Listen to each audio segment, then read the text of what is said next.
আসসালামু আলাইকুম বন্ধুরা।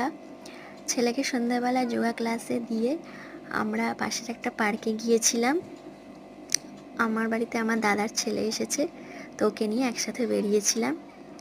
পার্কে একটু আনন্দ হলো, মজা করলাম দুজনে। পাশে আর একটা পার্ক ছিল, দুটো একসাথে পার্ক আছে, দুটোতেই ঘুরেছিলাম। তারপর আমিও একটু দোলনা চেপে নিলাম, খুব মজা হচ্ছিল।